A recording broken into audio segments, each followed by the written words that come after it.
Hello, and welcome back to my semi-blind Let's Play of Baldur's Gate.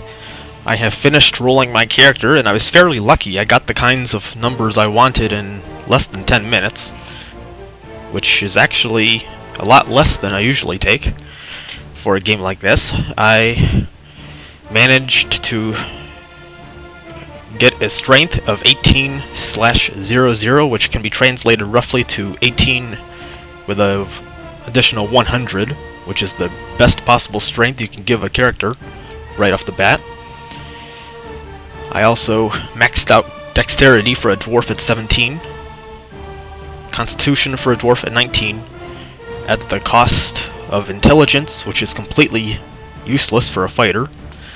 Wisdom is 8, because I don't want any penalties for save rolls, which come important when you're being cast spells upon. So we'll try to minimize casualties from enemy spells, and then anything that was remaining went into charisma, tried to get as close to the maximum of 16 as possible. So this is our character. Now we have to decide on some skills to give him. I'm thinking a couple in large sword, and I'm thinking a couple in bow. Let's see, we need an appearance. Could get really creative with this and pick some really wacky colors, but go with that, go with that. Let's go a yellow and blue dwarf, just to stand out a bit. Time for a bit of the rough and tumble. Okay, he is 2 points proficient in the large sword category and the bow category. He has the stats I desire. He is chaotic neutral. We are ready to go. We'll find out a name for him.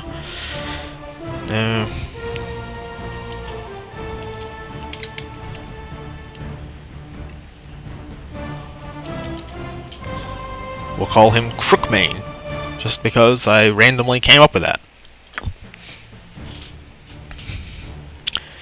And I do believe that covers everything I want.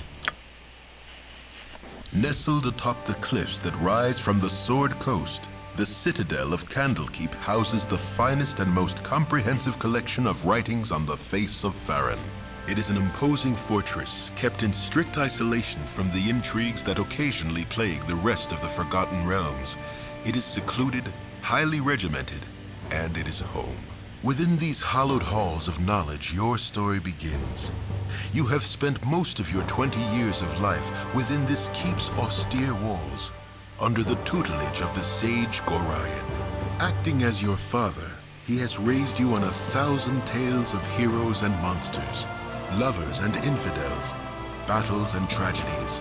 However, one story was always left untold, that of your true heritage. You have been told that you are an orphan, but your past is largely unknown.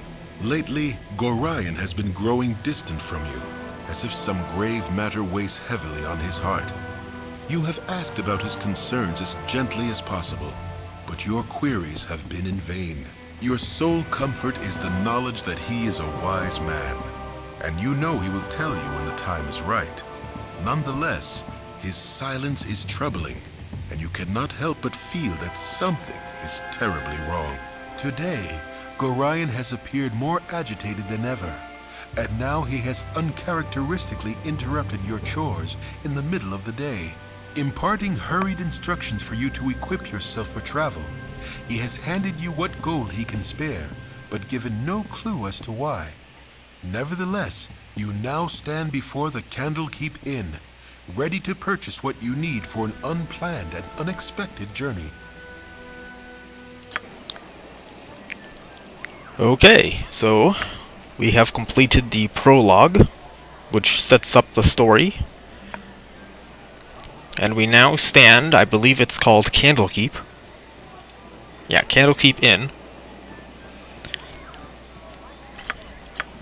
With 150 gold. That's pretty good, for starters. Of course. We'll head into this inn Of and buy course. some starting equipment. My hotel's as clean as an elven arse. This guy's teasing us a little bit, I believe, about a 5,000 gold piece book entrance fee.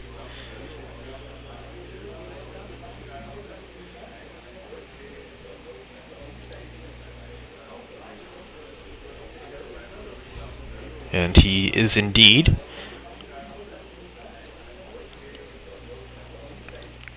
So we'll take a look at what he has to offer, because we strongly desire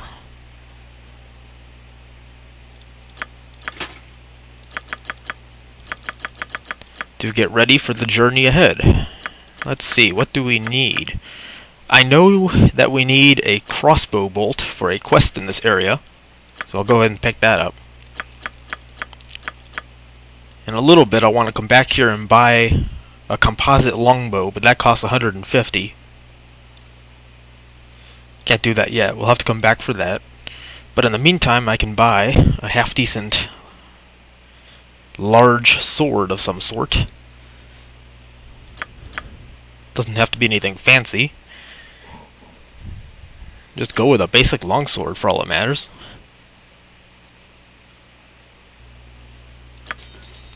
Yeah, let's just get a longsword and just make sure I haven't missed anything I want. Nothing pressing per se. We'll get some armor later. Let's equip this guy.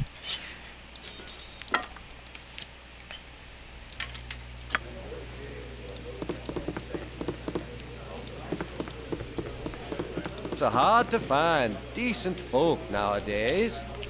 You'll see that Firebead Elvenhair desires an identify scroll with Teth Teril, and he can be found in the inner grounds. We will be coming to him for the scroll a little bit later on.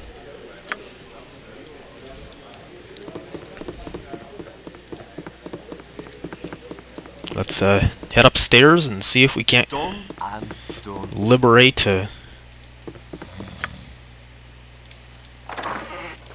little bit of money, maybe an item or two.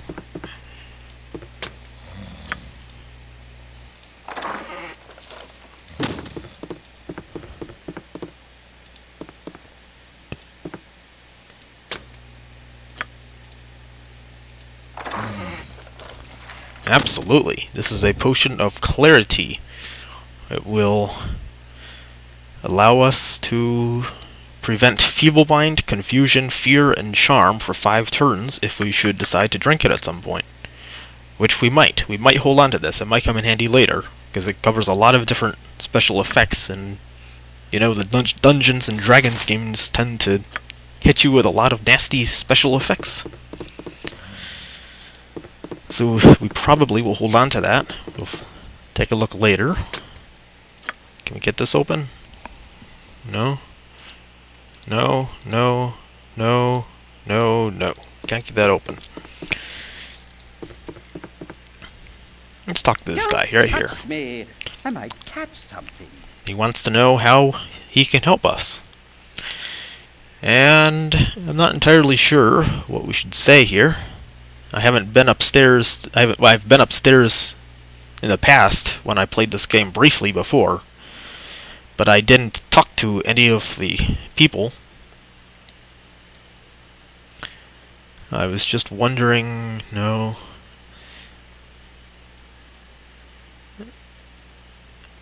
Yeah, we'll apologize.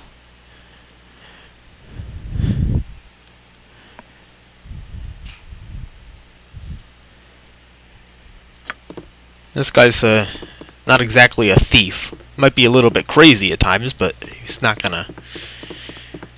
let's just skip the other guy. Go down this way. I don't want to open up any A simple task. chests in the rooms where those guys are, because then that might summon the guards. So anyway, we will stop right here. And when we come back, search for quests, treasure, anything else we can find. I'll see you then.